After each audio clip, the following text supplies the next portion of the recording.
And we're on. Hello and welcome to the meeting of the East Ridings Local Pension Board. So we've got people on Zoom. We are being live streamed on the website, and a number of us are here live in Beverley. So thank you to all for your attendance. Can we have apologies, please, Liz? We've got apologies from Guy. No, Sorry, Guy's here. The only apologies we received, Chairman, is David Smith. We have Mr. Lonsdale is with us via Zoom. All the other members present on the board are here in face-to-face meeting. Okay, thank you. Declarations of interest, non-pecuniary and pecuniary. Members are asked to declare any interest that they have now. They can also make declarations at any stage in the meeting. Do we have any declarations that we want to make at this stage? Anybody? No, okay. Whether I should declare, but I'm a non-exec director of Boards to Coast. Thank you. Yeah. Microphone. Microphone. It is on. It lights up red at the back. Have you got one of Liz's faulty ones? That's it. Oh. Okay. Partially red. Okay, now we're asked to look at the minutes of the last meeting, the meeting being on the 25th of February. Can I just ask if we could, on those meeting minutes, just note that we had 2 members of the public present at the meeting. And today we don't need to go into details of who they are, but I think it's just helpful if we actually have down that we had 2, or in today's instance 4 members of the public. Who am I looking at, John? Yes. Okay, thank you. Right, can I ask please for comments on matters arising in accuracy on the minutes on page 1 and 2. Comments on page 3.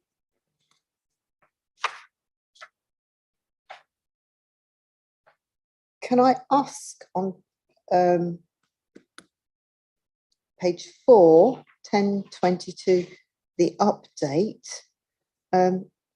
whether or not we've managed to exceed the 7.76 target, which is the number of people who are actually registered on the website for self-service. Brilliant. We'll keep going.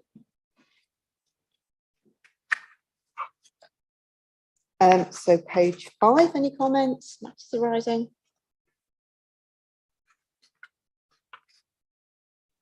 Six. Liz, I think you got the comments, didn't you, from Dave, and you've updated those on the communications policy. And page 7. Okay. So are we okay to agree those minutes? Okay. Just comment on the minutes. What I have asked is, certainly for this meeting and going forward, that we're going to have more comments, not on the description of the papers, but actually on the comments raised by the board, and any feedback on the board, because I think what those minutes need to capture is the board's input, scrutiny, or development of those papers, as opposed to reiterating what's on the papers themselves. So hopefully going forward in the future, the meeting minutes will be much more a representative of the meeting discussion, as opposed to the meeting papers, which could and should and are self-explanatory. Is that okay? Okay. So we're agreed with those minutes, yeah? Excellent. So we're now on item 4, which is the risk register. Now, we've had some training before lunch on risk. So we've got an opportunity now to put all of our newly polished knowledge into operation and look at the risks that are before us. Now, before we do that, the suggestion is going forward after today that we actually take the risk register and starting with the highest scoring risks, that at each of our meetings over the next year, we take in turn a deep dive into 2 of those risks, as well as having an overview of the other risks. But so we actually do a really deep dive into 2 risks. And then we will cover a deep dive of all of the risks in the year. Okay, so that gives a slightly different focus. Liz. Thank you, Chair. So, so this report is just a quarterly update on the risk register, which was formally reviewed at the board at its last meeting on the 25th of February and at Pensions Committee on the 11th of March this year. The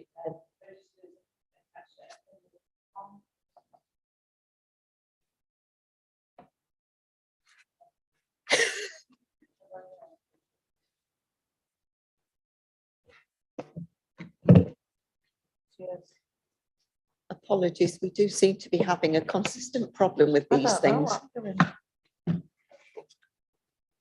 It's off again.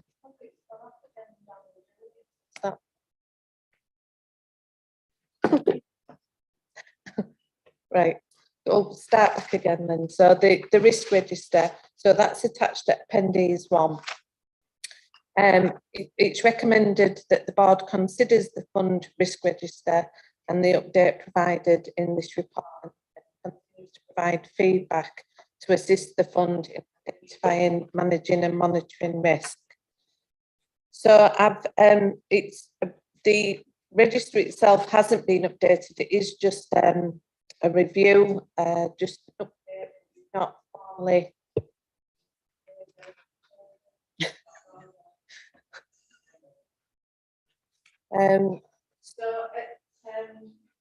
If I just go to paragraph 2.7, so throughout 2.7, provide recent actions and any controls that have been implemented during this period. And rather than going through them all, I thought I would just focus on the 2 risks which were placed at an amber level at the last full review, and they've both got a risk score of 9.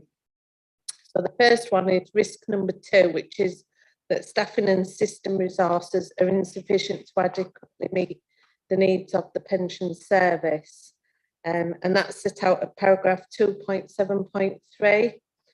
So work is still underway to recruit several vacancies. As at today's date, we currently have got 6 vacancies in the pension section. 3 of those are at grade 5 and 2 at grade 6 and 1 at grade 7. So that's throughout the whole of the operational side of the pensions administration's team.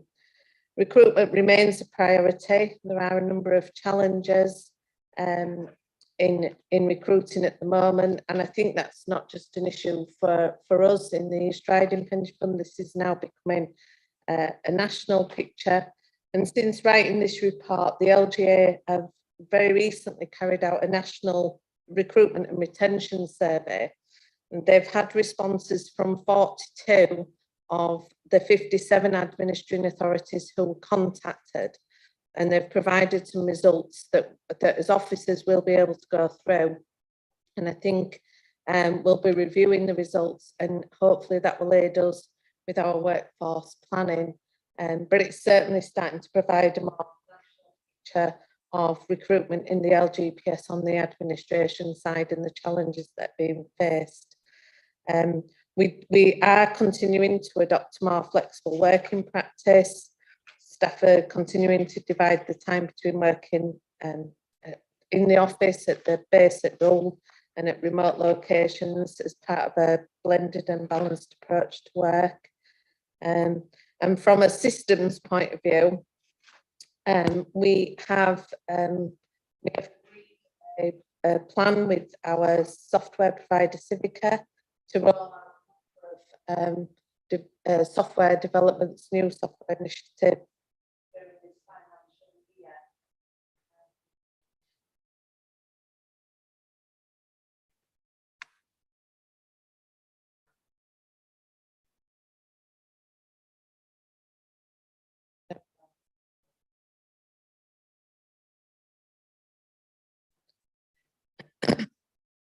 So that will help us to further the development of the pensions administration software.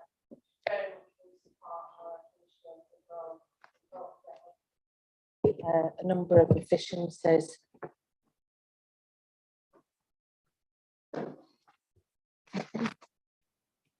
So the next full review for the risk register will take place at the board meeting on the 16th. I know that the board are very keen to remain focused on the risk register, and as Linda's already mentioned, to look at the opportunity to do a more deep dive into some of those risks that are more relevant at that point. So we can certainly arrange something like that, but I'm just would be happy to take any questions or comments that the board have got on the report and the register attached.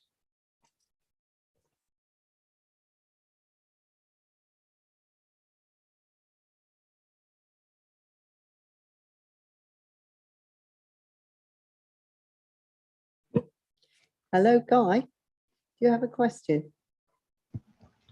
Yes, I do. I just the connection just came out. Just lost it. It's coming in and out a little bit. So, yeah, I just wanted to pick up on some of the things that we picked up at the SIPFA pensions conference last week. I think myself and Linda attended. So there's representatives there from pensions regulator, advisory board, actuary, SIPFA. So we got a very comprehensive update on some of the regulatory changes and pressures, and I guess it's a bit of an eye-opener that there is just so much going on. There's so many challenges and potential changes around the scheme. It seems like it's a scheme. Local pension scheme is one under constant review and challenge. So just picking up on regulatory changes are not implemented correctly, SLR 04. Got a little bit of detail at 27.9 and 27.10 in terms of the risk, but I just, if you could expand a little bit on what you see the risk around regulatory changes is. So it's not immediately clear from those couple of paragraphs.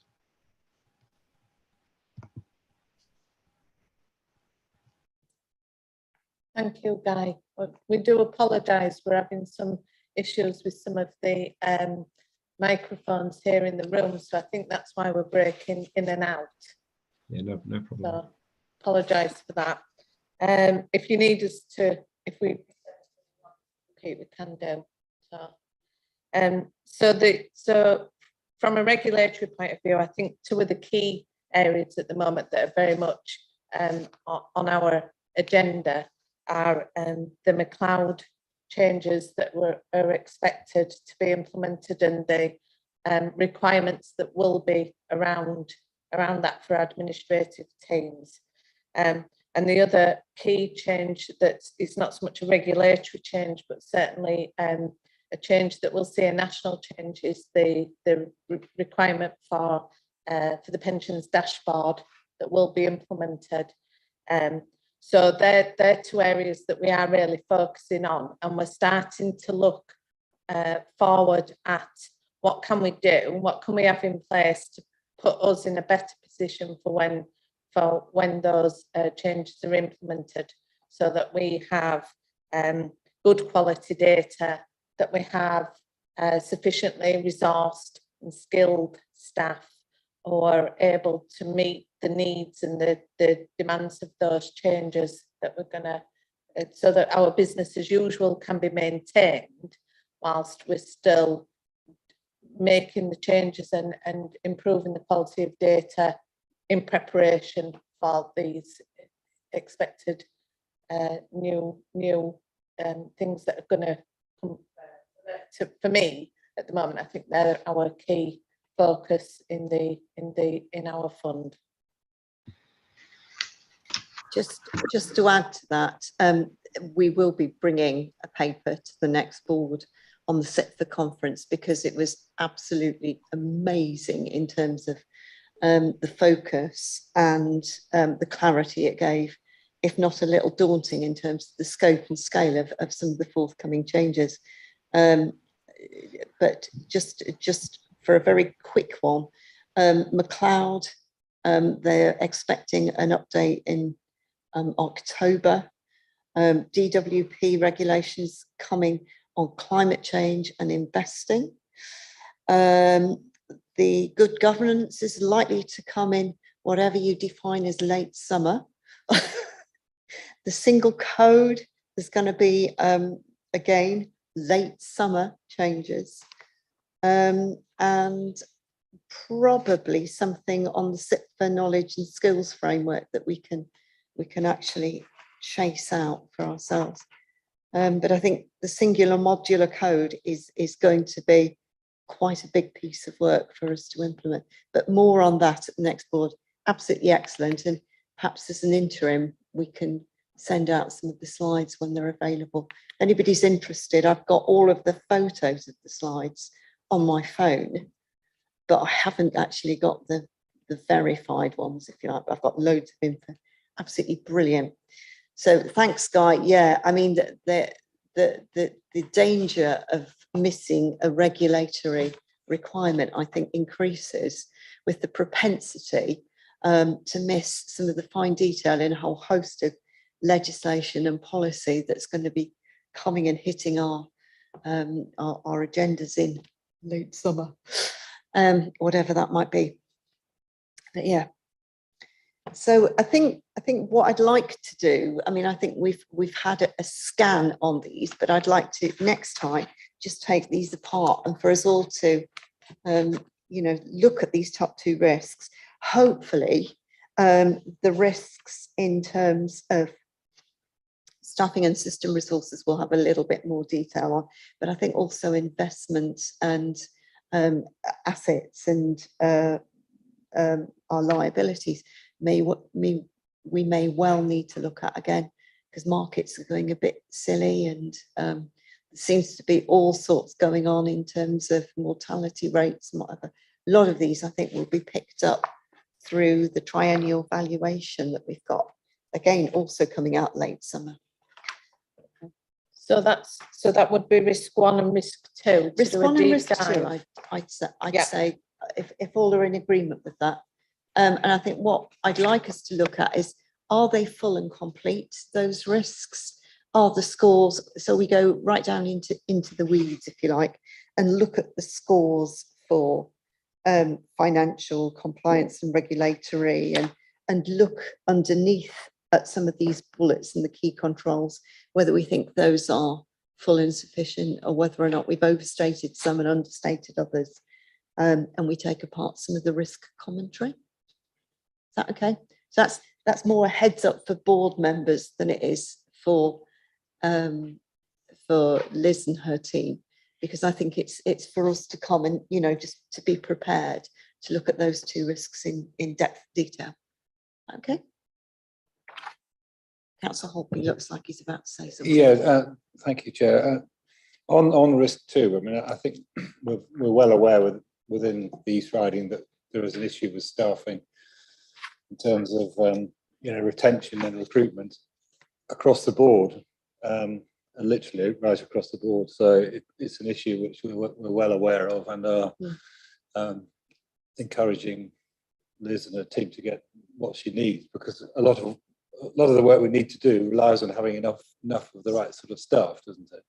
Absolutely. So, and I note from your previous meeting minutes that you did actually allow through pension committee some extra resources, which I think was very timely and appreciated in terms of actually getting that. And yeah, because it's not. It isn't necessarily a question of having the resource in terms of the money that Julian might allow us to have. It's a question of actually finding the people. Both, isn't it? Yeah. That is the difficulty. Yeah. I think we've spoken about whether or not there's different ways, and I think this is looking creatively at how that can be sold and managed.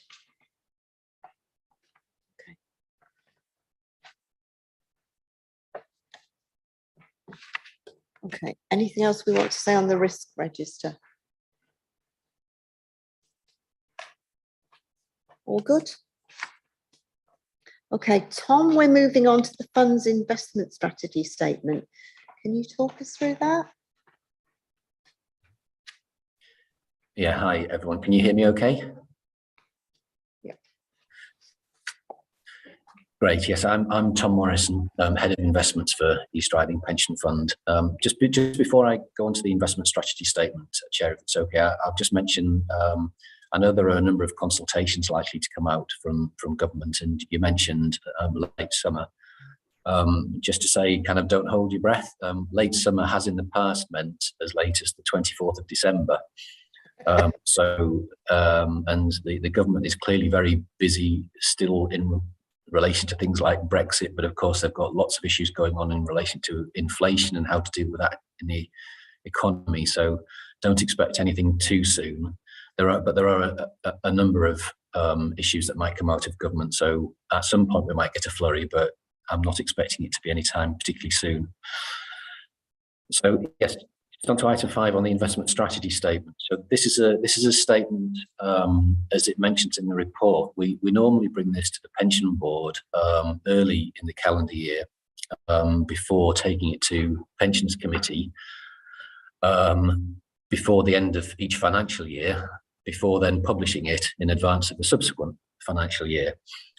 This time the process has been a bit disrupted by the fact that we've had an investment strategy review that the pensions committee's undertaken over March and April.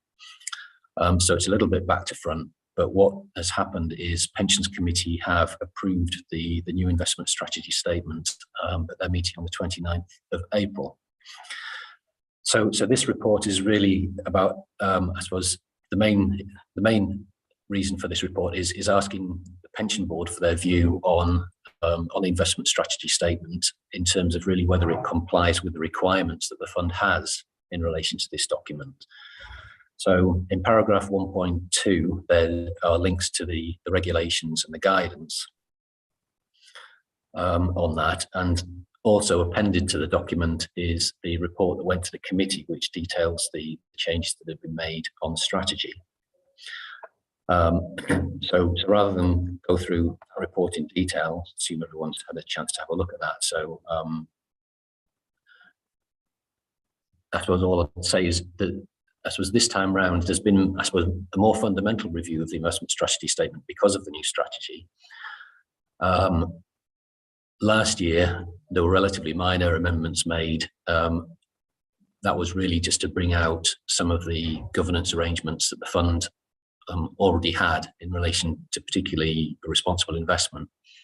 But this time there's been that more fundamental change. So I'm happy to take any questions that the board members may have.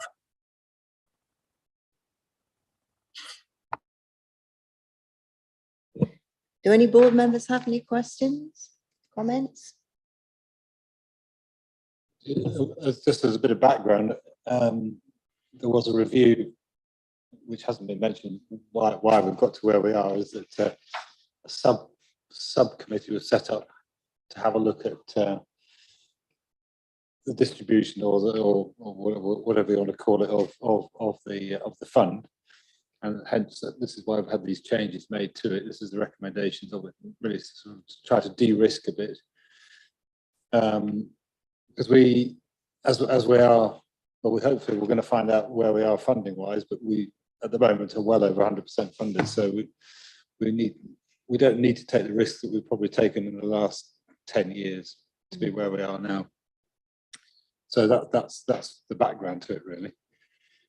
And I think that, you know, they spent a lot of time deciding what was the best route, and it's now up to Tom to make sure that we go in that direction. So no pressure on you, Tom. Yeah, thanks, John. I'll just say, I think when the committee went through the review, they were looking at how they could improve the chances of essentially delivery. But every time we have a review, the relatively, I suppose, modest tweaks of the strategy. So the changes, there's not a kind of fundamental shift. It's a gradual tweaking of the strategy to get a better outcome. And I suppose the difficulty of a strategy review is there is no right answer as to you know what the real strategy should be. It's just a matter of taking advice from the consultant and advisor and taking a view on what we think is the best way forward. And in a few years' time, we'll have another review to look at it again in light of market conditions at the time.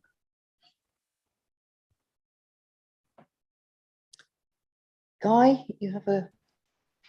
you're on. Yeah, it's I guess it's a related question. I mean, I don't think there's anything in this, you know, document to, I guess, disagree with. You know, long term, aligned to the funding aims, you know, appropriate balance of risk, etc.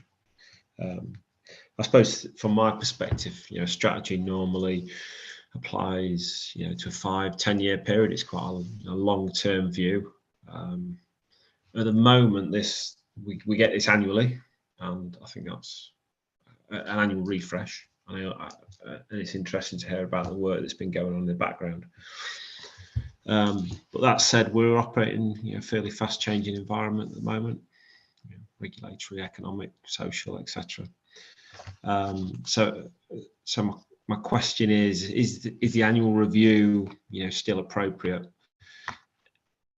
or does it need to be a different frequency of the strategy? And I guess specifically around the asset classes, does that need to be reviewed on a more frequent basis, or again, is the annual review still appropriate from your perspective?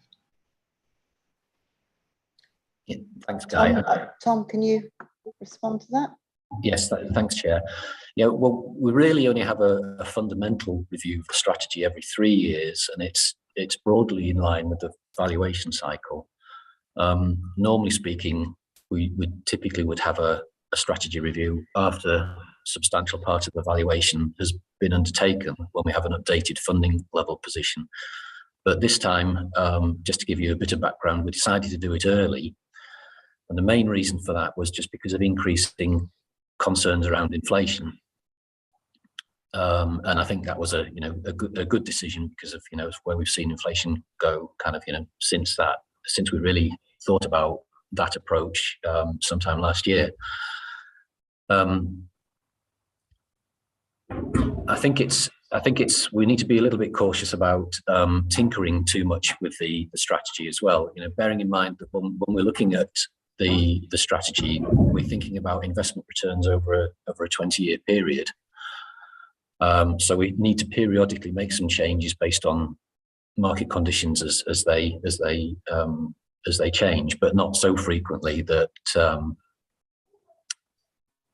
you know, I suppose we could end up this being almost like a constant process of revisiting the strategy. So we kind of think, you know, looking at the strategy in detail at this level every 3 years is appropriate. That doesn't mean that we can't look at a strategy review more frequently if we think circumstances require it. But I think what we do in the meantime is we do look at particular circumstances and whether or not there is something else that we need to do to address them.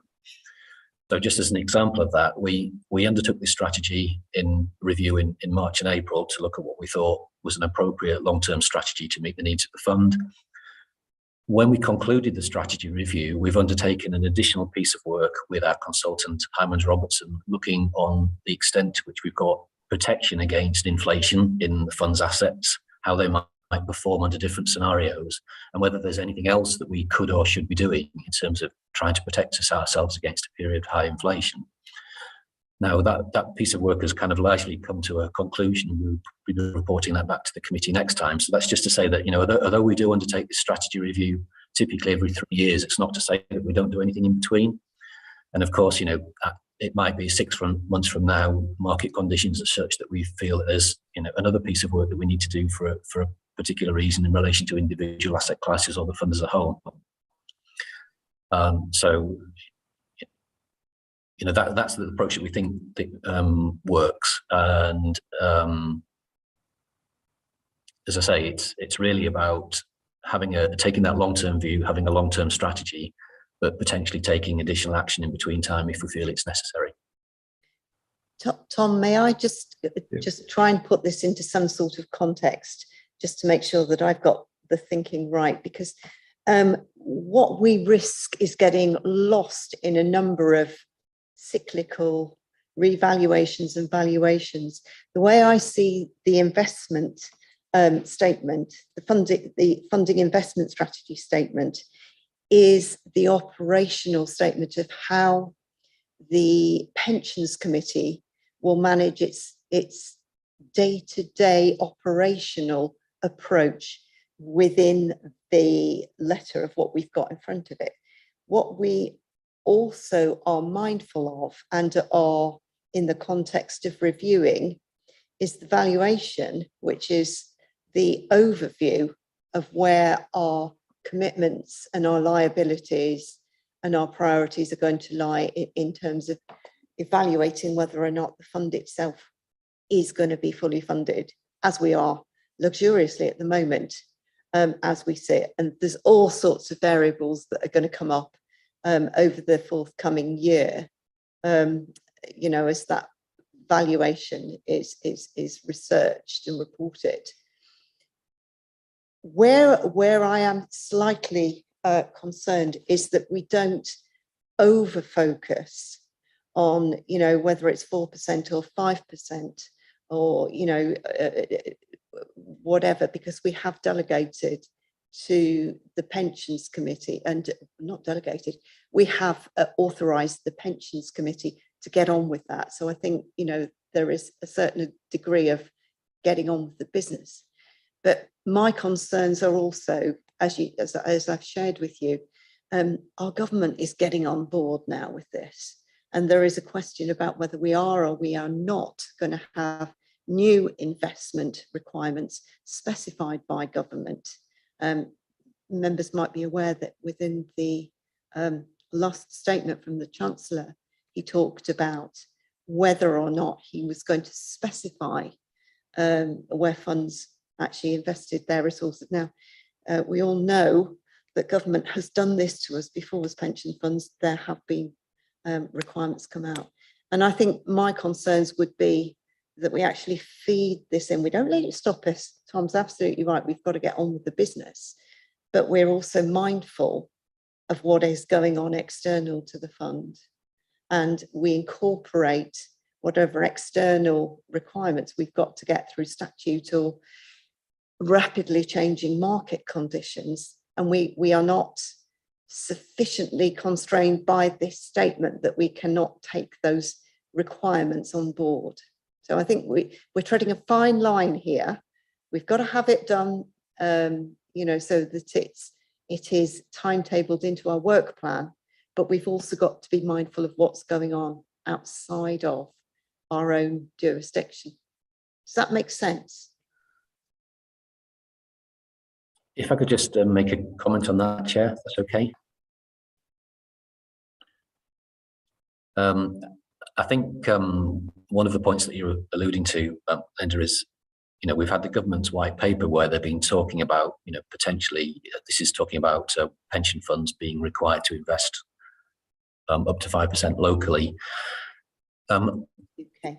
How this materialises in terms of legislation, guidance, or just a commentary from government is going to be quite interesting, because this has kind of echoes of the government wanting pension funds, local authority pension funds, to invest in infrastructure. So this was something that they made very specific as a goal when the pooling agenda was set out back in 2015.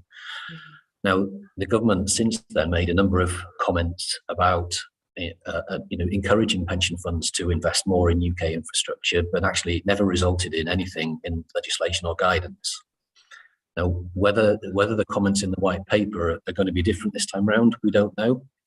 But I suppose there's a couple of things to mention. Is that one of the points is for many years, East Riding Pension Fund has been investing in the UK, and we believe that the government will be thinking, when they're talking about local investment, they're talking about investment in the UK. So to some extent, you could say, well, we just need to continue doing more of the same. Another issue is when we went through the strategy review, knowing that this issue was around in the white paper, we did think about, well, what might this mean for us? So when we have made some changes to the strategy, one of the things that we've done is we've increased our allocation to other alternatives. And that is potentially bearing in mind opportunities or encouragement that we might get from government, or a mixture of the two, about whether investments that might be suitable, where we would put them. And this is part of the reason why we've increased this allocation. That's not to say, if what government has said in the white paper doesn't really translate into anything in terms of regulations and guidance, we still believe there's lots of opportunities for us to pursue anyway within this other alternative space. So I don't really see that there's necessarily anything coming from government that's going to be kind of out of line with the direction of travel that we're moving in already. So this is, I suppose, just to summarize, we have been mindful of these kind of discussions and comments that have been going on, but I don't think this is likely to really result in us having to make a significant change in the direction of travel that we're going on in our strategy. Councillor Holtby, is there anything you want to add to that? No, I mean, I absolutely agree with Tom there, and I think, I know that it's sometimes unwise to jump to what you think the government's going to do, because they can very easily change their mind at the last minute. So I think we persevere in the direction that we want to go in, and then hopefully that might be something like what the government might want us to do anyway. So I don't think we want to start changing the direction of travel on a rumour. It needs to be on a fact. I think we're bringing it into how often we review this and how often it's brought back, isn't it? Because I think that's the discussion that we've been having in terms of, is this fixed for 3 years? Are we reviewing this at 1 year? Or are we just letting you get on with it and saying, be mindful of what else is going on?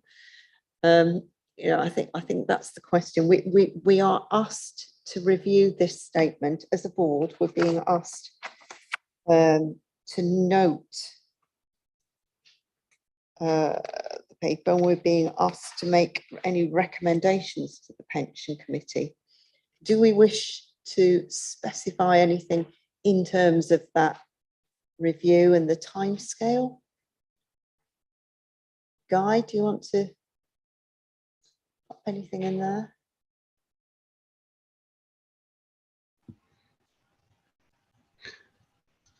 No, I think I'm happy with the response Tom's given around that. Anybody else? Okay, so in terms of what we're asked to do then, we're asked whether it appropriately meets the governance requirements of the fund to comply with the regulations and statutory guidance. And I think you've already said, Tom, it's come out of sequence this time, and we would be wanting, to put it back into sequence and see that corrected, really, so that it comes here so that we can add our comments and our thoughts, and then it can truly be a statement, a joint statement of both the board and the committee, which I think retrospectively there's some comments, isn't there, on here about it being a statement. But if we are happy that we've actually got all of that included, I think it does meet the governance requirements. And I think the second thing is, any further recommendations? I would just like to say, you know, I'd like to have my comments noted that we do need to be mindful of external events and respond to them in terms of this strategy, so that it does pick up anything. Absolutely not on a promise or a whim, but on a, you know, have something in the strategy that does say, you know, due to the government saying 5% of new investment will go in UK shares, that our strategy is going to adopt that or whatever, just so we've got some flexibility there to pick up those agenda requirements if needed. Okay, which is what's being mooted at the moment.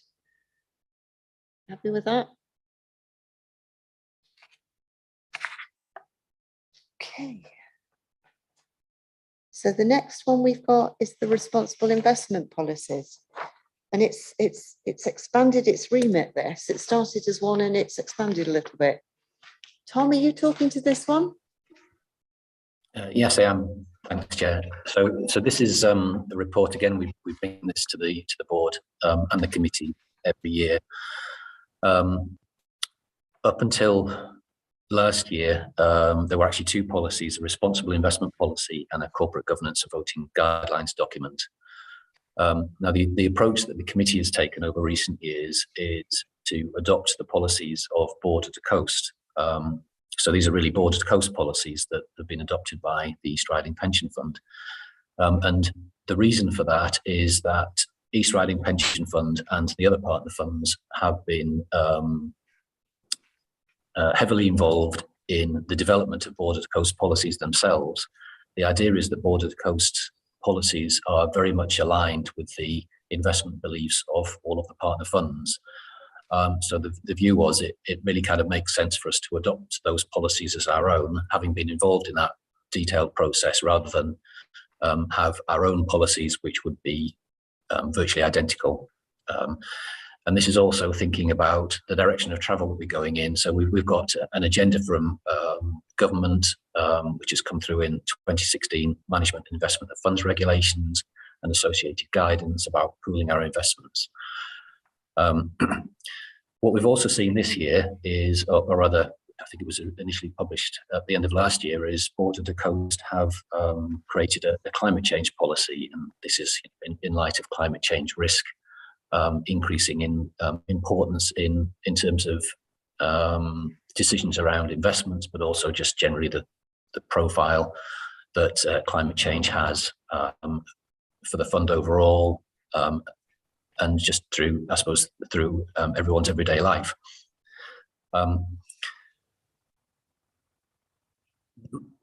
The process that we go through with this, it's more of an iterative process. So Border to Coast will update these policies every year in light of evolving best practice and circumstances in relation to responsible investment. And what we are asked to do, and what we're asking in this report for the pension board to do is if you do have any comments, suggestions, ideas, or whatever in relation to the policies, we can take those away and feed those back into the discussions that we have with Border to Coast for when those policies are going to be refreshed towards the end of this year. So just happy to hand over to pension board members if there's anything you'd like to comment.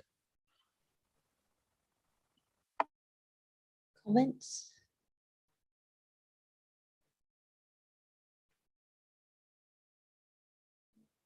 If I could just say, sorry. So yeah, I mean, at Border to Coast, we spend a lot of time working on the RI and the ESG. Very, very important part of what we do to make sure we're investing in firms that are managed correctly and in the right way and in an inclusive way. So, and I think going back a year or two on the committee, it seemed pointless, really. We thought having sort of an East Riding policy, if you like, and a Border to Coast policy, which were pretty much the same. So it was better to go. We felt it was better to go to the Border to Coast one, where there is a dedicated team who do nothing but this sort of work. So I think it's the right direction. But I mean, if there are any areas in it that want tweaking, changing, whatever, then more than happy to hear them at some point. Maybe not today or whenever. We can take them back to Border to Coast. Can I ask some questions? And it's more about strategic fit, I suppose. Are there any contradictions or synergies with East Riding's own policies and this responsible investment? Now, I'm thinking here of net zero targets. East Riding has set a 2050 target as a border to coast. So we're heading in the same direction. We may not be going down exactly the same road, but I think we need to make sure that we don't confuse what the East Riding as a council's policy is, Yes. and the pension fund, because they are two entirely different things. It just happens that East Riding is the authorities that run, that administers this pension fund, isn't it? So I mean, North East Lincolnshire might have a totally different one. So you know what I mean. I don't think we are heading in the same direction, but as I say, I don't want to get too involved in what one's doing, what the other's doing. Right. Okay. There's no conflicts though. From what you're seeing, what's written down here as borders to coast. No, I don't think there is.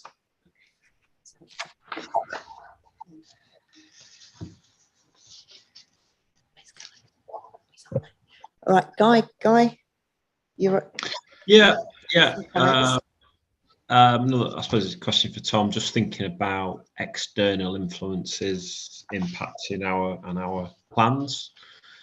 I'm aware that the government's recently sent out more guidance to local authorities and public bodies around investment in Russian and Belarusian companies. Obviously, that ties into the sort of ESG aspects of this.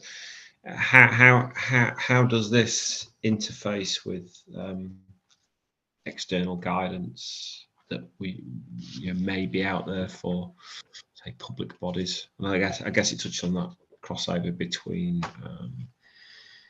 the local authority and the pension fund itself. Yeah, thanks, Guy.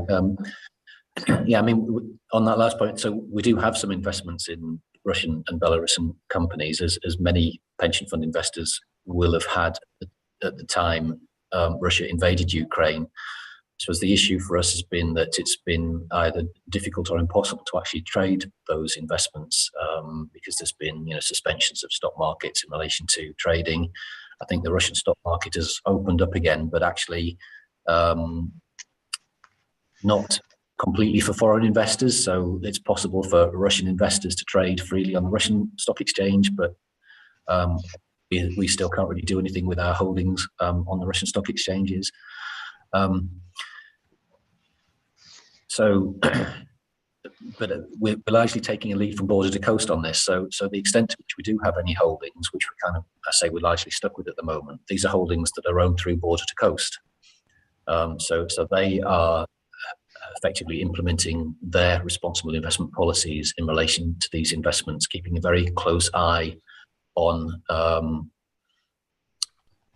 the circumstances of the war, what the government has said so far, what the opportunities in the markets kind of might be, but one, I suppose, one potential angle for all of this is that if it comes to a point when border to coast is able to sell those shares in Russian companies, is it necessarily the right thing to do to get rid of them straight away? So that's a kind of interesting decision, because the most likely buyers of those shares, which would be likely to be at very depressed levels, are more than likely to be Russian investors capitalizing on Western concerns about Russian holdings. And that will be a very unfortunate transfer of wealth for pension funds and other investors such as ourselves to be more or less kind of, giving away assets of some value to Russian investors in the current circumstances.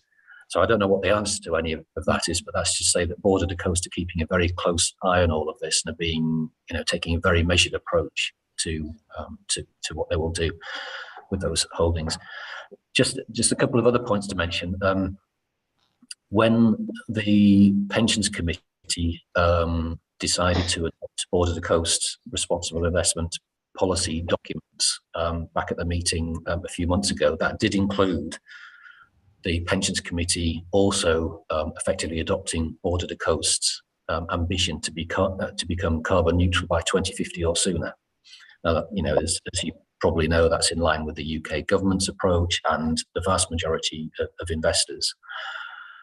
There's also other guidance that we're expected to come out soon, which was kind of implied, which was including things like the TCFD reporting, which is the Task Force for Climate-Related Financial Disclosures. So we're expecting a consultation to come out on that, and we will, of course, be complying with whatever the requirements are. But at the moment, we don't. That's not very clear because we haven't had the consultation yet. So there are a number of developments, but we are what we do is as a fund is very much in line with Board of the Coast. But I would say, if there are any particular areas of policy around responsible investment that the Pensions Committee decides it wants to take a particular view on, and this could be, for example, in terms of voting shares, we are still able to take a view from our fund's position rather than necessarily have to follow the approach that Board of the Coast have decided to take.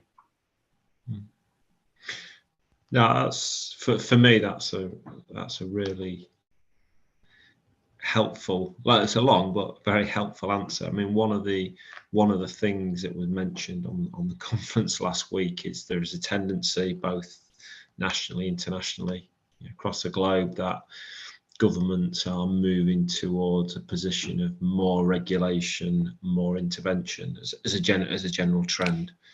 And I suppose what you've just said acknowledges that the pension fund is aware of lots of things and external influences impacting on what our responsible investment strategy looks like. So thank you very much. Can I just add my delight really at seeing how engaged Borders to Coast are, because I think particularly in section 7 of the, which one? It's the climate change policy. Yeah, the climate change policy, section 7. Well, it doesn't actually follow through on that one. It's page 9. Oh, 77. 77. Because I think that sets out a very clear commitment, which I think we should be very proud of our engagement and our reporting through Borders to Coast. And also to see, that they are not ignoring the S in the ESG. The social is as important as well in some of the earlier reports as the actual climate change. So I'm encouraged in their engagement in this. There is also a group, I'm not sure what the name is, I was just trying to find it out. Tom, you might be able to tell us, TFN something FD. It's the biodiversity subgroup of the TCFD. I'd have to confess, I'd have to look that one up. And well, I was just trying to look it up and I can't find it. But I think I just welcome the approach that's been taken and the very broad spectrum. I think some of the statements in here are very encouraging, and just want to say keep going to them really in terms of endorsing these policies. That's not a problem, and I think also their approach to not necessarily coming out of brown industries but willing to stick with them and helping them to move to green, I think is a very responsible way forward as well, rather than just abandoning people who are doing things that we would want to improve. Chair, I wonder if it's rather putting Tom on the spot and he might not be able to help us, but I wonder if he could give us a bit of an outline on how Schroders policies sort of align with Border to Coast and East Riding? Sorry, Tom, puts you on the spot a bit. But. Well, Schroders policies they have their own policies, as you might expect.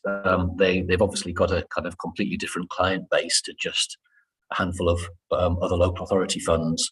But I would say that the approach that they take is very, very similar to Border to Coast. So I wouldn't at all be critical of any of Schroders policies in that respect.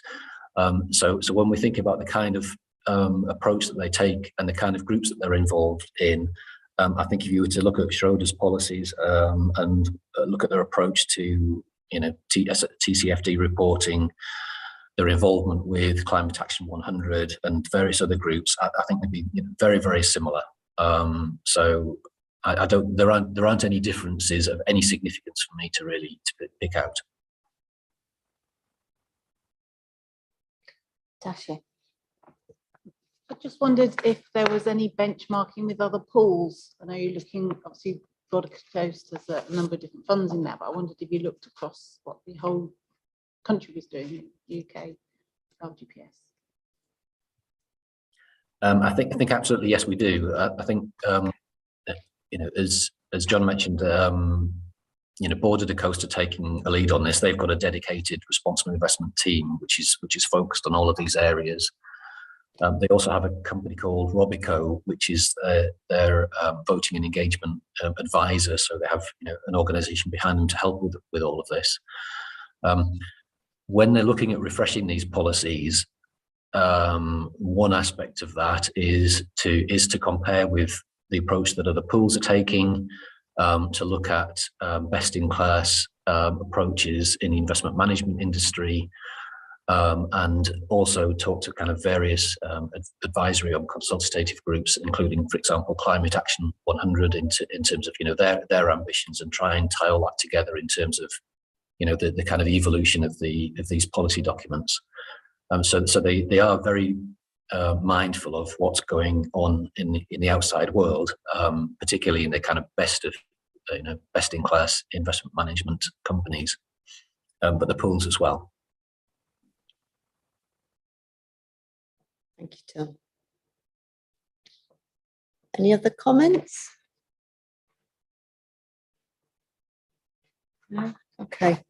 So going back, we're asked to make those comments, to forward those. Tom, are you happy to take those comments from us forward? Broadly supportive and positive comments about the work that's being done. Yes, I will. Are we asked to do anything else? Let me just check.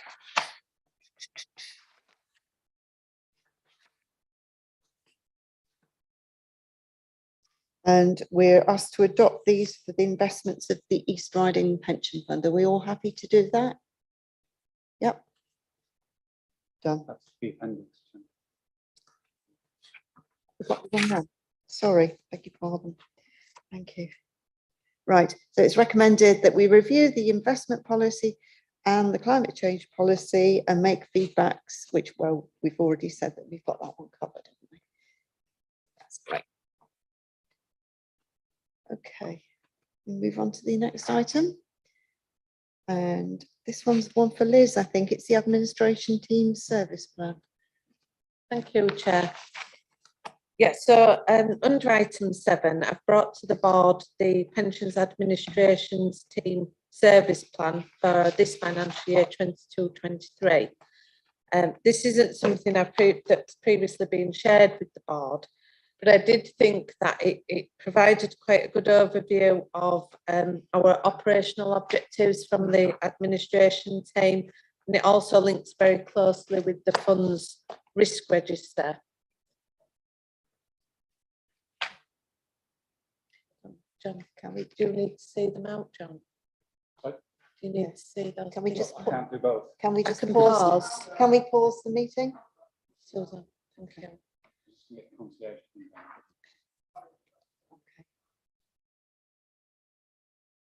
We note for the minutes that the public left the meeting after that. What's the matter with the rest of the agenda? It's riveting. I'll carry on. Sorry, I just didn't want them to leave without somebody observing them. Yeah, so I've brought it because I do think it links quite closely with our risk register, which is high on the board's agenda. It just sets out our operational objectives for the year ahead and identifies some of the challenges that I think that we're facing and gives the board a good steer on where we're at and some of the work that's been undertaken. It's also within the SIP for guidance. It does suggest that a review of the operational services business plans could be built into the board's work plan. So I thought it was a good opportunity to bring that to the board. You'll also see within the service plan, which is attached at Appendix 1, it provides details of budget outturn for the previous year and the revenue budget for this year going forward, which was approved by the Pensions Committee at their meeting on the 29th of April this year. So I'm happy to receive any comments and answer any questions that the board may have on the attached plan. Can I just say, this is really good to see. Just having simple little structure charts and your objectives, I think, is great. It's really nice. Can I ask you a question about your budget? You got a bit more than you expected last year, didn't you? Is that right?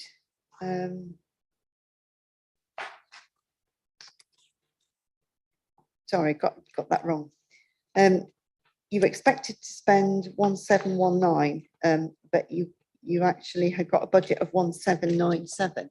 Is that because you had vacancies? No, the budget is what was agreed and approved budget, and the expected was the expected outturn at the time of producing this report because the accounts hadn't been closed off. Okay. So that was our expected spend against our budgeted spend. Yes. All right. So you'll see that there is slightly lower on the employees. That's basically because the number of vacancies that we manage on a on-floor basis. Some of the other things, for example, the supplies and services, that would link to some of the development that we may have tried to achieve through the system software that maybe we weren't able to complete that. So we've not had those costs. And so the increased budget does reflect that. It reflects an increase in the staffing costs, which is due to just general increase in staffing costs, looking at additional resources, and there's also a significant increase on the supplies and services, which is linked to some of the development that we're hoping to be able to roll out this year. Okay. Can I also ask, is the OMT, the outstanding management team, the organised management team, or what? Where in your responsible officer section, it says OMT. OMT, office management team. Oh, forgiveness. Yes, so the office management team is, yes, that is in the structure chart, which is on page 80 or page 3 of the service plan. Yes, that's fine. People who aren't involved with the council, it might be useful to do what we should do is to write it out and then put in brackets the OMT. Well, we all get used to stuff, don't you? Yeah. I think everybody understands it. But I was thinking, odd management team, older management team, audacious, perhaps. Getting older. That's great, thank you.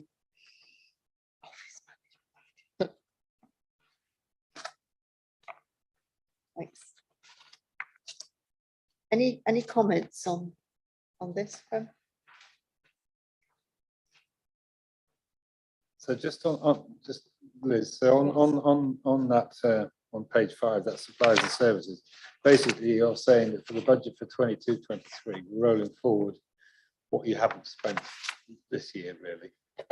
Yeah, I guess it's probably, to be fair, it's probably the last couple of years that some of the software that and some of the functionality within UPM that we could have purchased and implemented.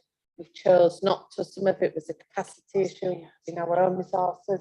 Just didn't feel it was the right time for us to invest anymore in the system. We needed to get it to a position. Others has just been Civica having things available ready to roll out. So we're now in a better position and able to do that. Oh, that's our aim, hopefully. Guy, we're not sure whether or not you've got your hand up because your hand's changed colour. No, I haven't got my hand up. Oh, it's the cat. Okay. Thanks. Can I ask another quick question, Liz, also about it says on page 9, uploaded employer financial data using Heat. Yeah, so that's some software that Hyman's have available that we've purchased, which enables us to upload the cash flows for the employee and employer contributions on a monthly basis to Hyman's. Right. So it gives a very much a better picture of the cash flow so that Hyman's have got that information. Got it. I have to say, it's quite an impressive list of what you do. You haven't even got down here that you service committees and boards and whatever as well, which I presume is still part of your day-to-day action plans. Yeah. I mean, You're there's not a lot withdrawing more. from that, are you? The operational duties are actually set out. The administrative activities are set out in more detail at the top of page 4 of the service plan, just as an overview of what really the administrative team comprises of, Yeah. and the work that's undertaken as business as usual, really. It's very helpful to have. Is this something that you're going to bring on an annual basis to a first? Yeah, or we can give you an update twice a year, because we will review this. You'll see in the last column there's quarterly progress. So we've got a meeting planned where we'll look at our progress and we'll update that. So all of the office management team will come together and do those updates.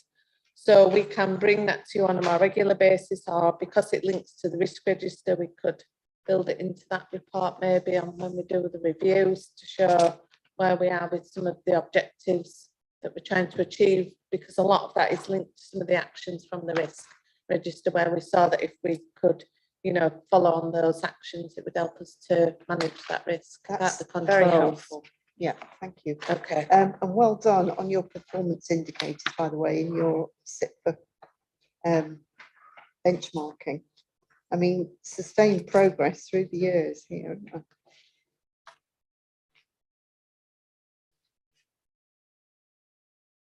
Slow down a bit.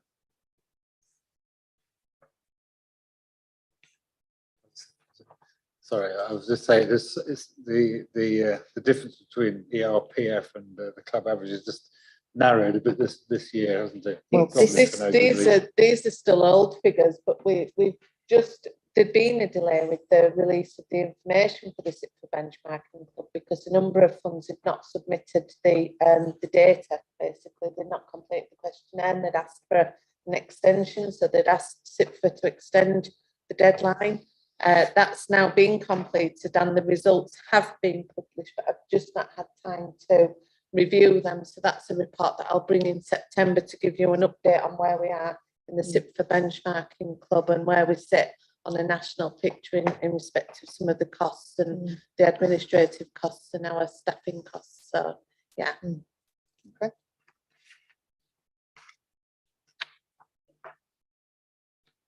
Any other comments on this one?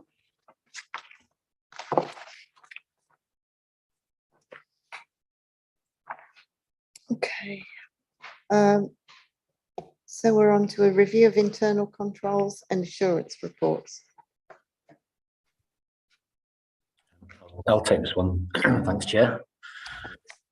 Yeah, this report, I suppose it's in two parts, really.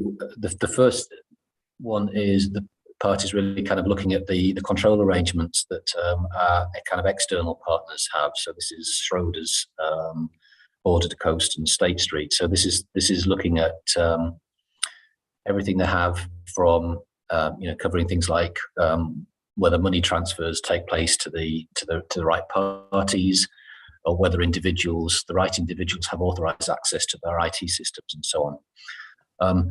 Those organisations, a formal audit carried out by an external audit organisation, KPMG or whoever that might be, which looks at all of these control systems, tests them out and forms a view on whether they are appropriate controls and whether they have been working effectively. It has parallels with a kind of an audit of the accounts, and it's not a kind of cast iron guarantee that the controls were absolutely 100% correct. It's there to give you some level of assurance. And what we have mentioned in the report is we have high level of assurance from those three organisations that their control measures were all appropriate and all operated effectively. The second part of that is we have an annual audit of the operations of the investment team and of the pensions administration team. That's carried out by the internal audit service, and they produce a report each year identifying any potential areas for improvement. And those two reports have been attached as Appendix 1 and Appendix 2. Now, it's quite usual for there to be several findings in each of these reports. And it really comes down to now, it's now the job of me and Liz to have considered those reports. We've had discussions with the internal audit team and then think about how we can address those. Although there are a few issues on the investment team and on the pensions administration side, there's nothing that I would say is of particular concern, but of course, pension board members might have a different view, so I'm happy to take any comments from you and talk about those individual areas. There's also a couple of other areas of compliance, so we get the external parties to send us a letter, or the managers confirming that the assets have been managed in compliance with our investment strategy statement. Now, of course, this is looking back on the financial year ended 31st of March 2022, so it relates to the old investment strategy statement.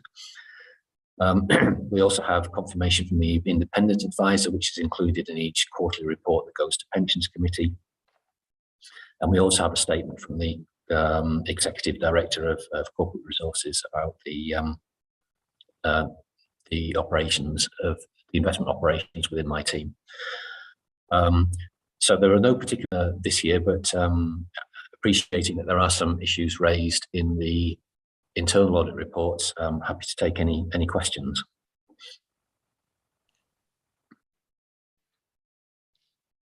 Any questions, board members? Guy, is your hand up there? I don't know whether your hand was up or whether. No, it's not. It's not up at the moment. All right. Can I just ask a question about the Pensions Committee? And it's on page, I don't know. It's Appendix 1, the Findings and Action Plan. And it's about the unsatisfactory performance procedure. Has that gone before the Pensions Committee? Yeah, I think we looked at it. Is it last board or maybe the board before? Where are you looking at? Sorry, Linda. I'm looking at Findings and Action Plan, monitoring employer contributions, and I think the audit report for pensions administration. Yeah. Yes. because yes. I noticed that we got a performance because of the problems that we've got with employers. I know, and I just wondered how far that I got on Pension Committee. Yeah. It was approved at the last meeting. Okay, so can we, is there going to be, or has it already started moving that priority 2 plan? Because it's got a time frame of September 22, down That's, on it. yeah, that action is about monitoring employer contributions and ensuring that we've got the checking controls in place Yes. and that they're kept up to date. So that's linked more to the financial control team who would monitor the receipt of contributions. So we last year addressed that we recognised that there was a lack of capacity within that team to undertake all of the duties in a timely manner. So we sought and obtained an additional resource in that team. That additional resource is now in place. And we recently, through the backfilling, we've now fully staffed in that team. So the actions that were identified from the audit that we recently had are now being implemented and being addressed, all of those that are linked to the financial control team. So that strategy that and consultation with scheme employers that's The described in the pensions actions. administration strategy. Yeah, so that consultation underway. is actually due to complete today. Oh, right. Yes. So it will then be registered with the Secretary of State and implemented from the 1st of June. That's Fantastic. the intention, depending on the feedback that we've received and once we've reviewed. Can that. you give us a quick update on what that looks like? Have we had any? No, we haven't had any. So it looks, yeah. What? No, nothing. No feedback at all. So How disappointing! All the work that you put into that, and they've not. That's quite sad, because there's a lot of angst that went into that policy as well, wasn't it? And but it's justified given that it's been picked up in this audit, isn't it? Yeah. So Yeah. we can look forward to that being implemented then, that policy, which in turn will help this performance objective, won't it, in the action plan? yeah, it certainly will. It Yeah. certainly will. So it'll help us manage that much better. Yeah, great. Yes. Okay.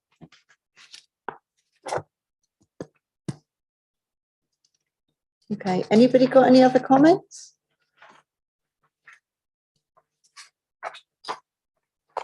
Right, Tom, what are we being asked to recommend on this one? Just being asked to note this report, Linda, so there's no decision to make as such. Or We're just noting this one, are we? Yes. Excellent. Well, we do note it, and we also note that you've not got any of the top concerns, but it's the ones that you have got a priority to, which are well underway in terms of the actions. Yeah, just to say, just following on from what Liz had said on that, this chair, that we're already making progress on addressing these various actions. So it's not that they may have certain dates where we're aiming to make sure these have been achieved by, but work is well underway on all of them already anyway. Fantastic, thank you.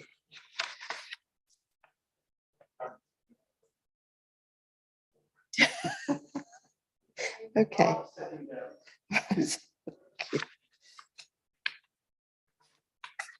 Right, so where are we going to next? We're going to the annual report of the East Riding Pension Board, aren't we?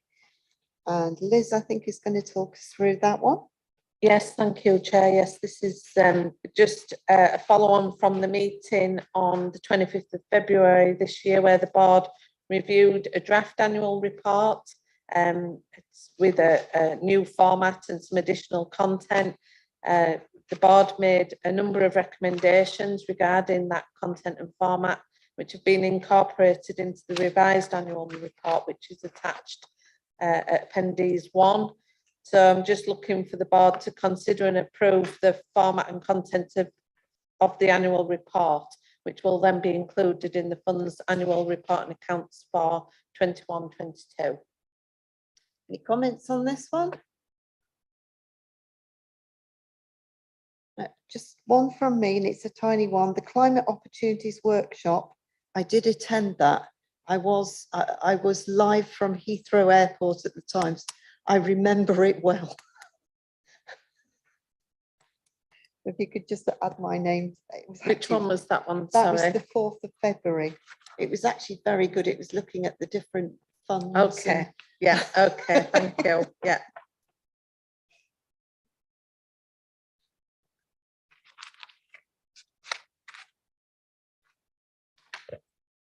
Okay, Thank you. so we're asked to agree that. Liz, will that go on the website when that's been approved? Yeah, when the pension fund annual report and accounts are audited and finalised, it will then be published, and this will be within that document. Excellent. But will it be in the board, the section of the board's website? These papers will be anyway, Good. and then the pension fund report and accounts will be on our ERPF website. Right. Yeah, got it. Okay, thank you. So we're now on to the admin performance and key performance indicators report. And this one's this one. It's Suzanne. Thank you, Chair. Before I start this update, I'd just like to introduce one of my members of staff, which is Lisa Garton. So I wanted to bring her today because she'll be delivering the September report because I'll be away. Welcome. So, Do you need to know who we are, or have you just read all of our?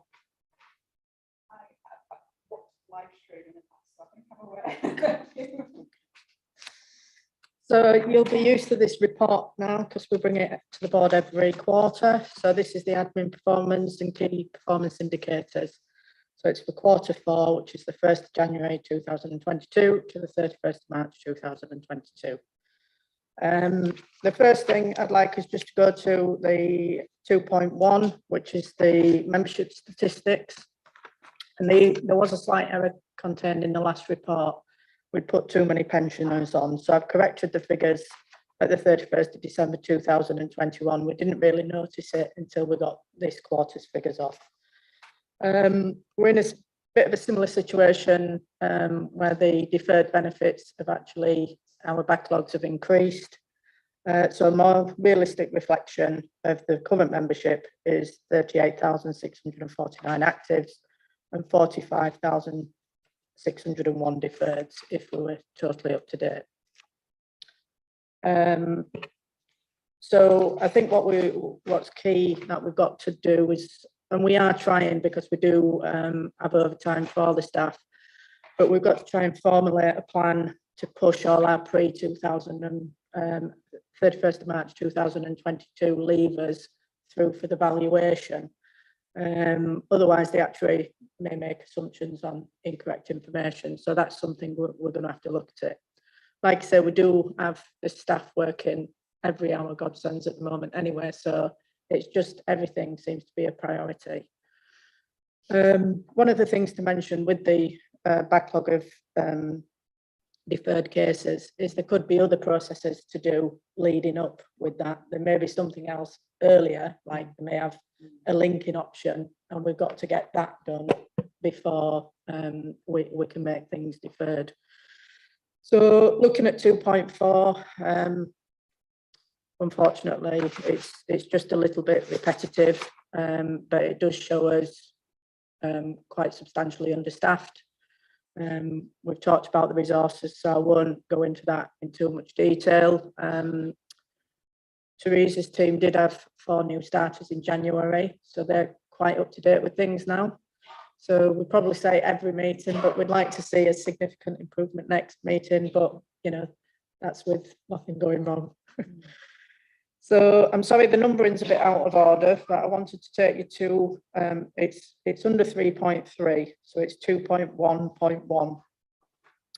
What I wanted to show is just the type of work and the amounts on a snapshot of a certain day when I put the report together, which just shows you, and this is just one team's area, but it's not the full area of the work, just a snapshot of everything in that particular team that's targeted. And that will probably go on to Appendix 1, where you'll see that the target, some of the targets again are a bit low. So if I look at 3.4, what we are looking at doing now in the admin team is introducing some individual process automation. So stuff that the system can do. So that we're developing the system all the time and being able to use some of the efficiencies to be able to move things along system based, staff based. One of the processes we've already introduced the individual process automation. Whilst it's not a massive impact, it does stop us a duplication of work and also some of the staff checking the work. This quarter, we're going to look at deferred retirements quotations, which is a massive area. But we've got to, it'll have a significant impact on our work, but it's about the risk, which we went through earlier. It's the risk of doing automation and getting a couple of things wrong, offset the risk of us just not having the time to provide a service. We're also going to look at streamlining members' queries. I mean, they've shot up and our turnaround time is 10 working days for those. But that's for a member of staff to actually do the response and then get it checked. So what we're going to try and do is some frequently asked questions that we may not get, we may not get all these questions, but also we're going to try and do some generic responses. So if a member of staff uploads a generic response, and it doesn't need to go through the checking process because effectively it's already been signed off. So it's just a few things that we're looking at to try and move our area along a bit, because we're just so snowed under. As you can see, we always put Appendix 1 on, which shows you the fluctuation and whether we've met our targets. And generally speaking, they are floating around the same sort of things, but we do have an issue with the estimates. Something we've done for the estimates this month, or it probably went in last month now, is any member that's asked for an estimate, they get an automated acknowledgement to say the turnaround time is going to be 8 to 10 weeks. But obviously what we're trying to do there is point them to the member web and the modeler where they can do their own. So this is a bit of trying to, you know, we can't do it any quicker, but if you want to try and do it yourself, you can do. And then just finally, Appendix 3, which is the telephone updates. You'll notice that we've had a significant increase in calls over every team. You know, if you just take member services, for instance, we're now receiving about 18 calls a day more than we were before. But every area of the section has got an increase in phone calls. I'd like to tell you why, but I'm not 100% sure. One of the things we might be able to put it down with is Teresa's team's been doing some work where they've been cleansing data from each riding and data plan. They're going on monthly data collection rather than looking at things on an annual basis. So you could argue that if all those processes came on flow during the year, they would be spread out. Whereas what we've seen is in each riding, who has our far biggest employer, a third of our membership, Teresa's received 7 monthly files in 4 months. And for data plan, we've got 50 of our employers. She's received 8 monthly files in 4 months. So because we're getting all this missing information in, it's just missing levers, you know, and then missing levers contribute to linking. It's just an accumulation of work. So we think the phones might have increased because of that. Plus, we're also trying to engage with all the P60s, and it doesn't impact on this quarter, but things like the P60s and the pay advisors have gone out online, and all the paper ones encouraging now to get online as well. So there's a lot going off, and unfortunately, we're still busier than we ever seem to have been. I will take any questions if anybody has any. I've got a few questions here from Dave, who's not here, but who I think you've covered a couple of them. Certainly he expressed his concerns about why the number of calls and whether or not that was just related to the self-service, whether or not people coming through, but I think you've answered that. The other thing that he does ask is whether or not you've got any idea on the backlog, how and when it's going to be cleared, and in terms of timescales, how that's going to be addressed, given that you've got the vacancies and so on and so forth. Well, I think that's probably where we'll have to sit down, and we do talk to Hymans on a regular basis about the valuation, but a lot of this, you know, there's so many areas of work that need to be completed for the valuation, and the levers is one of them.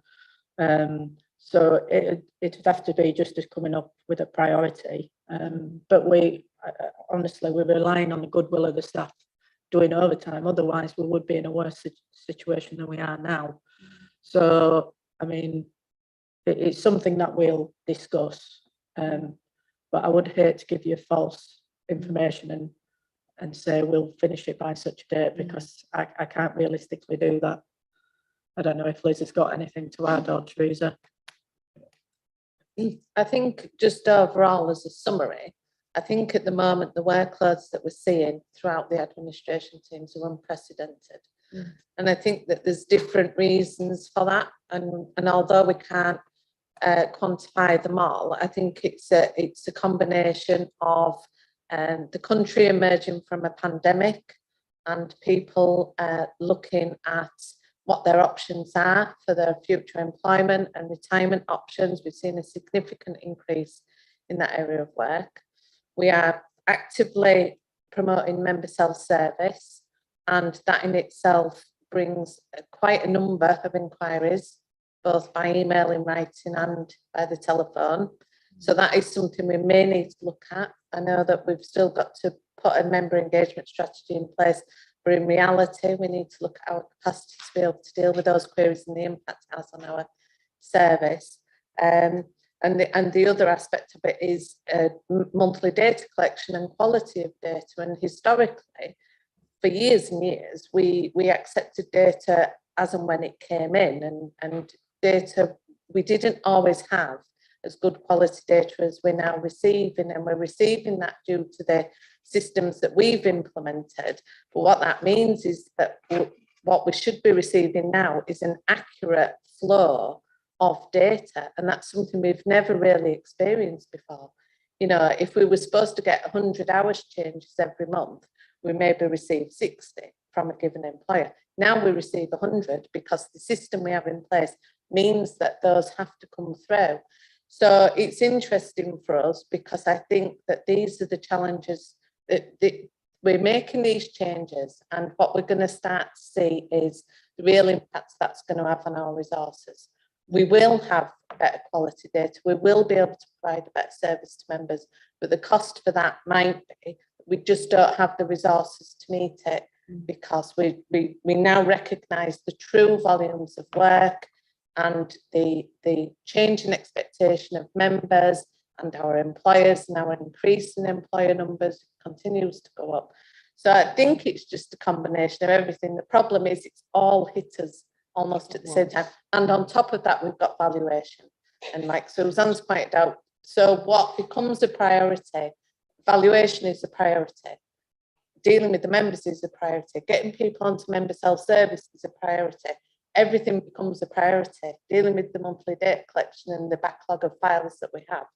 So we've got all these different priorities, and we're asking our teams, you've got to deal with this as a priority. Well, which is the priority? Because it's all the priority.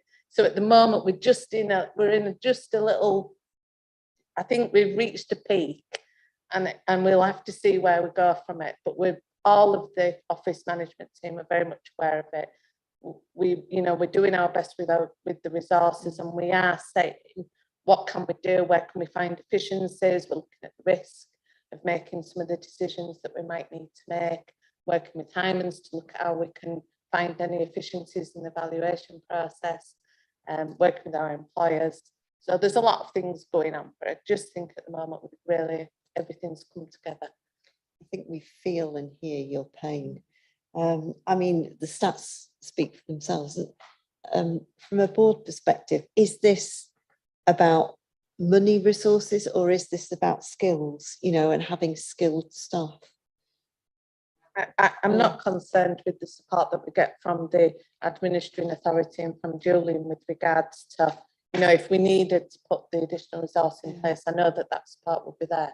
But as Councillor Holtby's already pointed out, if we can't get people in post or we don't have the right skills, then it don't matter how many posts we've got. If we've got the vacancies, we've got the vacancies.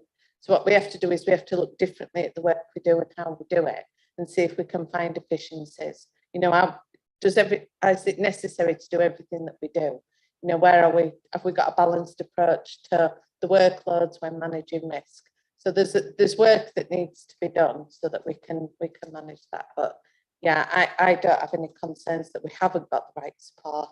It's just for us, it's getting those skills and getting those resources and dealing with these peaks that have all come at once this year. I think my concern is when you said it, we can't see it going away, really, because there's a limit to how many people can sustain this sort of level of pressure, isn't there? And what can we do to support, I suppose? I mean, we talked about modern apprentices, whether there's anything like that might. And in assist.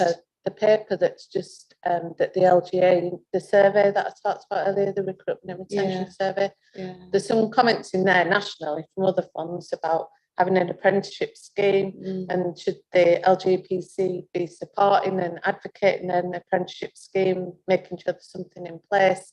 You know, we've talked amongst ourselves about how can we tap into local colleges, school leavers and college leavers who might be interested in a career in local government pension scheme. It is a career, it's a challenging and technical role, it's complex. So there is a career in there for people. It's just attracting those people and sort of communicating what opportunities are there for people who might want to come and join the team. So that's something we're going to be looking at.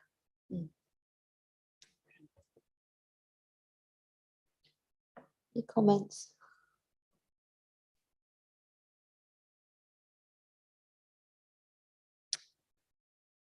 Well, thank you for keeping going. Your shoulders look heavy and the workload looks heavier still. And, you know, and thank you for what you're doing. And I hope, you know, let us know as what we can do, if anything, to support that. But, you know, we know you're working hard and we appreciate the work that's going into it. Thank you. Okay. And another priority is next, the update on the evaluation. Thank you, Chair. Yeah, so this is just providing an update really on the valuation and the work that's currently being undertaken within the team to ensure the valuation is completed and that we can maintain the agreed timetable that we agreed and brought to the board earlier this year. So the current position for that we're in for the valuation is set out in paragraph 3. It's very much at the moment, we're very much focused on data quality. So under 3.1, it's just highlighting some of the data cleansing exercises that are being carried out and how we're looking at poor quality data and working with our scheme employers. And as Suzanne's already pointed out, looking at the outstanding work so that we can ensure that we've got a good quality of data when that's submitted to Hyman's for the valuation. Another key area of work at the moment is the year end, because it is the year end data as at the 31st of March 2022 that will be fed into the valuation report that's submitted to Hyman's. So Teresa and Suzanne and the rest of the office management team are very much at the moment focused on accepting and validating the year end returns. Some of those coming through using the older format, and we've now got the monthly data collection, which is a different format. So work's progressing well with that, and a number of validations have taken place. Well, you know, we're pleased with some of the progress that's been made for the year end. And finally, the other area of work that we're really focusing on is the backlog of cases. So as Suzanne's already mentioned, the aggregation and the scheme levers, because all that is very much relevant when it comes to looking at the liabilities for individual members and against each employer. So these are the areas of work that we've identified are really key in the evaluation process and key to assessing the liabilities.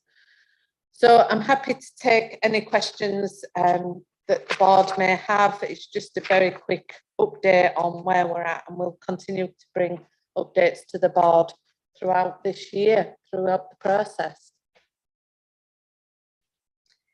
It's a comment from me, and again, it's this conference that you wish you'd never sent me on. On the actuarial valuation, one of the things that came up as a key issue for consultation was the distribution of surplus. Should there be employers who actually state, as a result of a revised valuation, that they want to have lower payments and there is a surplus? Have we got a policy on actually how we will approach this? And are we thinking about this in our actuarial valuations? I'll respond to that one. So the valuation for an active employer is really it's the ratio of your current assets to your current liabilities. Mm. Your current liabilities are a reflection of your past service benefits. Mm. The issue in terms of ongoing contribution rates is your contribution rate also needs to be at a level to fund your future service benefits. Mm.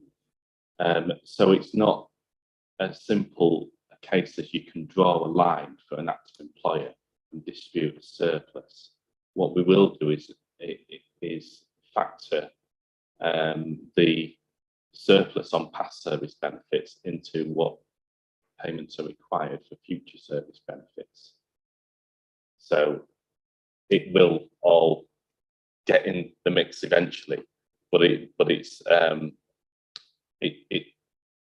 determining that ratio at any point in time doesn't necessarily mean that your future contributions can come down, essentially. I think the concern of the conference and the mood was one about it could well result in the need for bespoke solutions for employers, and for that to come up in a consultation. Now, given the number of employers that we've had, obviously that could potentially be a concern. I think what was being voiced at this conference was that potentially, if there were any change in employer contributions, people could be coming back and asking for us to renegotiate on an individual employer by employer basis. Could I add, I think some of the consultancy firms are encouraging employers to challenge contribution rates and supporting them in, you know, providing evidence. Absolutely. To go back to funds. And I just wondered where we were with that, because clearly we've heard about the workload and you can't stretch yourself totally thinly, can you ever? And if there has got to be this extensive consultation and bespoke solutions for every employer, I think we just need to be factoring that into our thinking and timetable. Yeah, just to further comment, the actuarial valuation is undertaken on an employer by employer basis by Heinz Robertson. Mm. Some are grouped together so that it's those that have similar characteristics and similar employer employee base, they are grouped together into certain groups, aren't they? But generally, it's employer by employer basis that the rates are set anyway. So the evidence is there. They have their individual assets, part of the asset base, and liabilities is individually assessed. I'll just add to that. So if you look at the timetable for the valuation at 2.1, what you've just been talking about and some of the issues that you've raised are already set out in there. So we would look at the funding strategy statement and discuss that with Hymans as to how we want to ensure that the individual employers are funded going forward, so that we've got a strategy in place. We then we would get, when the employer results are initially looked at, we as officers look at that with Hymans, and we talk to Hymans about the different employers, different types of employers, any concerns that we've got about individual employers, any ad hoc information that we might be aware of. When we share the employer results with the individual employer, we then have a forum, and employers are encouraged to speak to us on a one-to-one basis. Last time we had meetings set up with a number of employers. It wasn't a huge take-up, maybe a dozen at the most of employers who came to a one-to-one with myself and one of the actuaries from Hymans, and discussed their own contributions and put forward proposals, and they were discussed. So that is normal procedure, and that is already built in. So that's something we already do anyway. Okay, that's helpful. Thank you. Any other comments? Anything from an employer perspective, Natasha?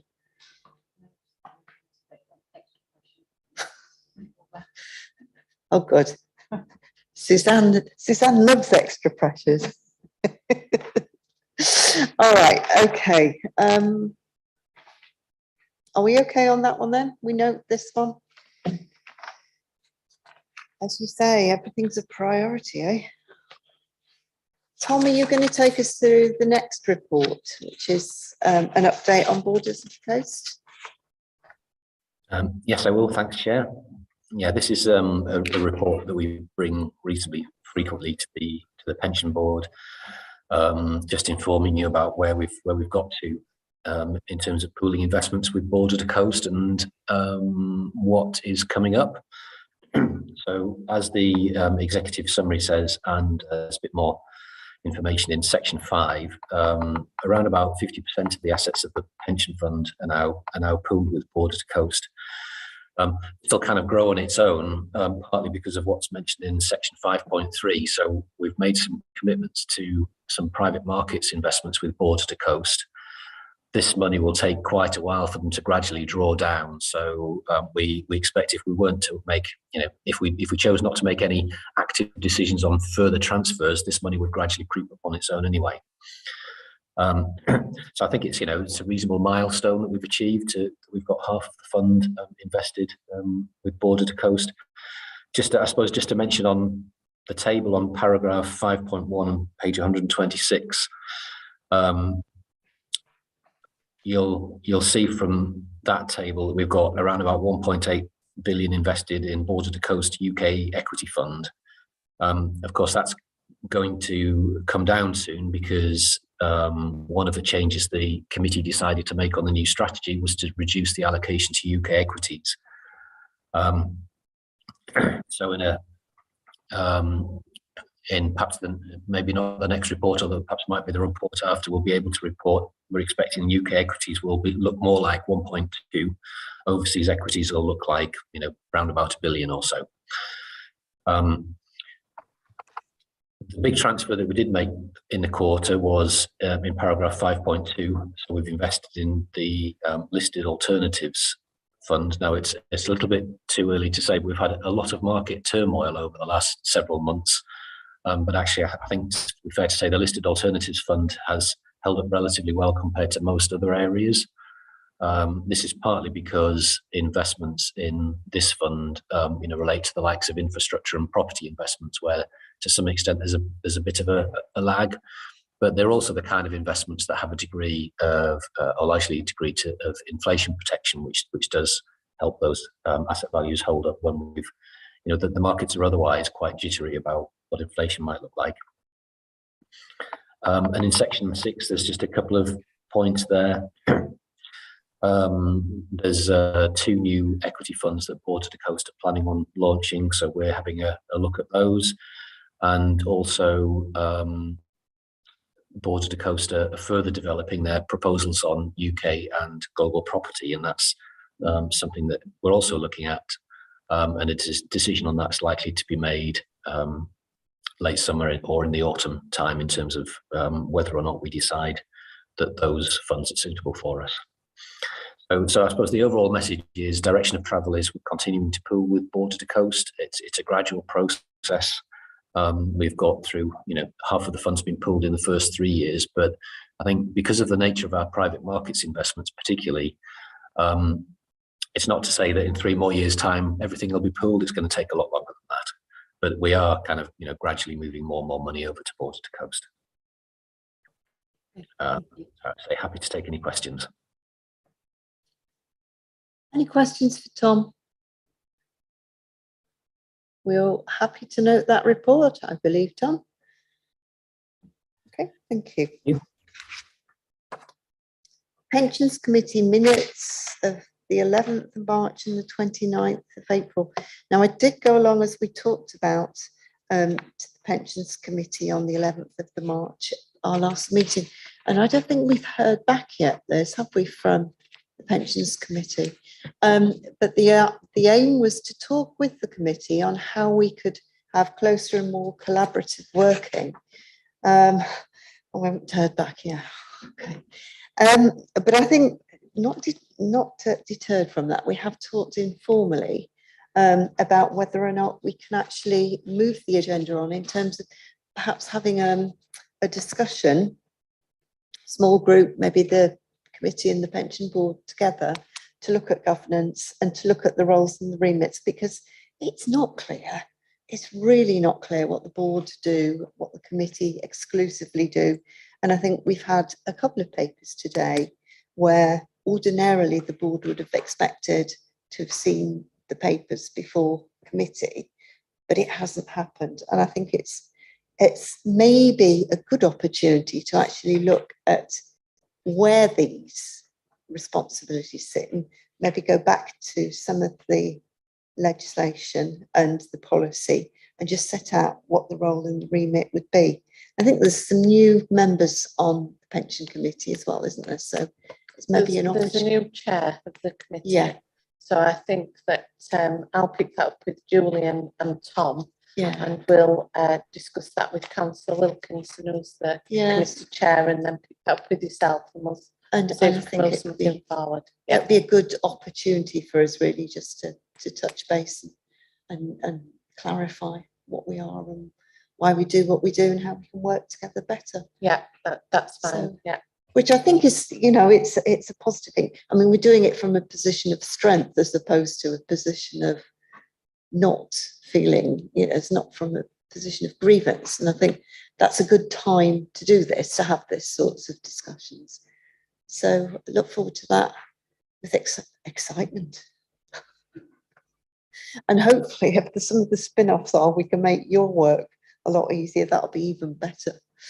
Make it more rationalised. Okay. So any comments arising apart from those minutes that anybody wants to mention? No. Okay, so I haven't got any items that I would like to decide is urgent. So I now have to consider I'm going to exclude the press and the public from the meeting for consideration of the following item on the grounds that it's likely to involve the disclosure of exempt information as defined in paragraph 3 of part 1. Schedule 12A of the Local Government Act 1972. So that